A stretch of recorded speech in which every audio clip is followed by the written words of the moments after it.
অলস এক দুপুর, মাছ মাংস রান্না করতে ইচ্ছা হচ্ছে না আজ, তাই অল্প সময়ে ভাপে ডিম রান্না করব। খেতে অনেক মজা এভাবে ডিম রান্না।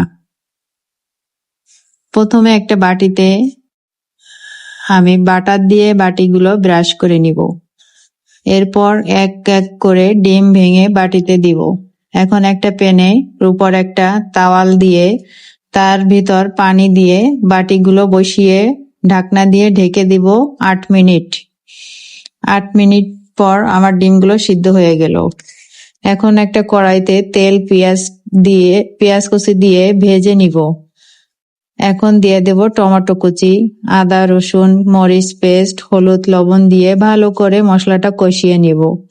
এখন দিয়ে দিলাম একটু পানি, তার ভিতরে সেই সিদ্ধ ডিমগুলো দিয়ে দিলাম। ডিমগুলো রান্না হয়ে গেলে এখন ধনিয়া পাতা দিয়ে নামিয়ে নিব।